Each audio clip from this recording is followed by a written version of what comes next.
It's $650. When it comes to plastic surgery, you'd be amazed at some of the newest procedures. One of them is called a Brazilian butt lift, and it's apparently gaining a lot of momentum.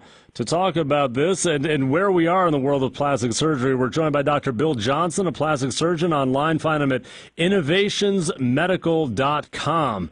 Dr. Johnson, thank you so much. Good afternoon. Yeah, great having you here. How did you get into plastic surgery? What led you into the field? I am an internist by original training and had taken care of patients, regular medical patients for many years. Got to doing a few easy cosmetic procedures and had patients that would pay me cash and were very thankful afterwards. The patients really enjoy having these procedures done. They're much more thankful than if you're trying to fix their blood pressure or their diabetes. And because a lot of those things aren't things they want to do, they're not things they want to have taken care of.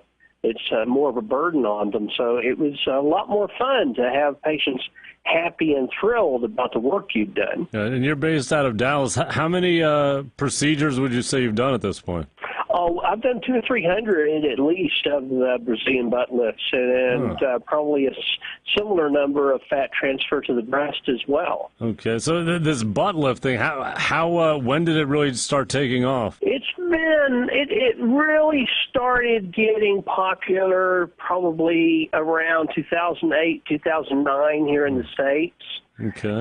Probably a few years before that in South America in particular, which is where it was first started being used, which is where it got its name, Brazilian butt lift. Right, but you have to sit on your butt, right? So it's more of a functional part of your body than cosmetic, isn't it? No, it's really more about cosmetic. I mean, people want to have a round, shapely bottom that it doesn't droop or drag. A lot of it as we tend to get older. Right. The height of the caboose or the how high your buttocks are tend to drop over time. But I mean, if you're injecting things back there, doesn't it make it uncomfortable maybe to sit or things like that, or is there no effect? No, it really does. What we're doing is injecting your own fat. That's how we do this. We take the liposuction area like your abdomen, and we do some minor processing on the fat, and then we re-inject the fat using special techniques into the buttocks.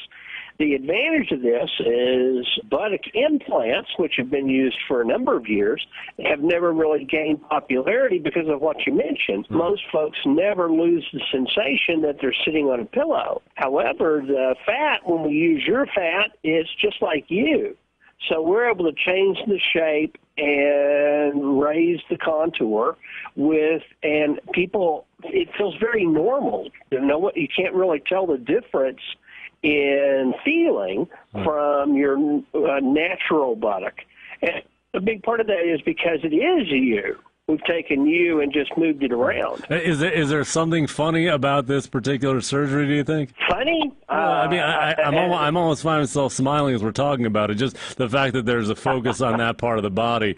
How do people come to decide that they need to have that, their buttocks cosmetically altered? Probably the big majority of people that do this either are women. We do a few men here and there, but the majority of the patients we do are women. And the majority of them just always didn't like the way their bottoms look, so most of the time in clothing, sometimes even without clothing. And some of them had attractive bottoms at one time, but with weight changes and age have gotten saggy and want to see things back where they were originally. So in that respect, it's not much different than other areas of cosmetic surgery where, after a woman has had a couple of babies, her tummy doesn't look the way it did beforehand, and we go in and do liposuction or do a tummy tuck and restore some of those original contours. I'm talking to Dr. Bill Johnson, a plastic surgeon. Online, it's innovationsmedical.com.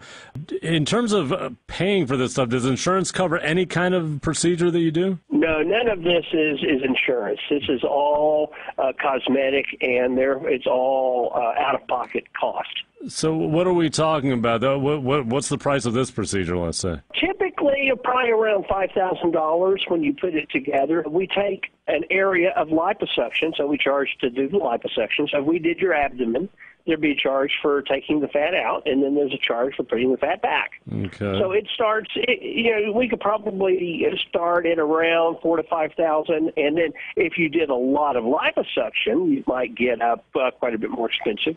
But most of our cases are between $5,000 and $7,000, depending on how much liposuction so they do. you actually need to have a fair amount of fat on you, don't you, to be able to move it from one place to another? Is that right? Not necessarily, because, for instance, I did a case a few hours ago on a 5'3", 120-pound woman, very slender lady. And we took the fat from her abdomen and love handles and moved it to the buttocks and got a very nice result.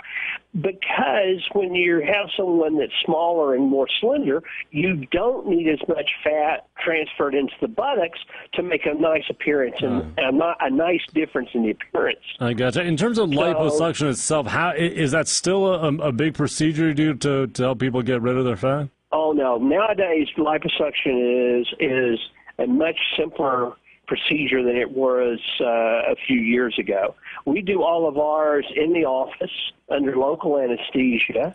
Patients come in, are mildly sedated. They're basically awake throughout the procedure.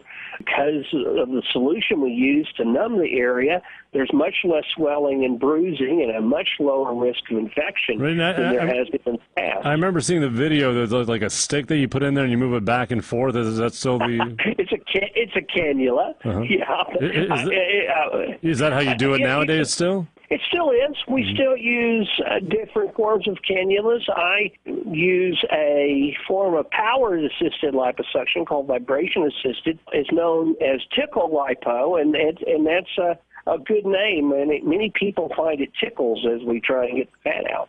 So, really, I guess I'm curious, when you see people dieting, do you view liposuction as just a simpler, faster way to get rid of extra weight rather than this dieting approach? No, that's a real important distinction to make, Mike. Liposuction is not a weight loss technique, and it's real important to understand that. Why is that? Well, because liposuction doesn't affect the amount of calories that you're eating or the amount of calories that you're burning at all. What liposuction does, it changes permanently where your body will tend to store fat. All of us are born with certain genetic tendencies of where we store fat. A lot of men put their fat in their beer belly. Some women get big saddlebags or tend to get a lot of fat in their lower tummy or in their inner thigh. Can't you liposuction all those areas so they all don't... You can liposuction all those areas, and you can change the shape of that area, but it won't change the person's weight unless they change their habits on eating and exercise. So I'm curious, if they continue eating poorly, where does the fat begin to accumulate once you've covered the tummy and the thighs and the rest of it? There have been a number of studies that look at that, and on women, about half the time, if you continue to weigh the same, you'll see an increase in breast size, about half the time, from having liposuction in another area. Okay. The other half, it's so evenly distributed throughout the body that there's nowhere else that gets a noticeable or measurable increase. So, for example, that almost sounds ideal in a way if you can just spread the fat out evenly. That is what research has shown happens the majority of the time. Is we take an area where fat is a problem, where you don't like it, your tummy, for example, your lower tummy, and we flatten it out, and then even if you don't lose weight, the weight increase elsewhere is so evenly distributed that you get the benefit of the flat tummy without a noticeable increase somewhere else. Gotcha. Give me what are the top 3 procedures, would you say, right now in the U.S.? In the U.S., number 1 is still breast augmentation with implants. And number 2 is liposuction. And occasionally those two will flip. Those two are pretty much neck and neck as 1 or 2.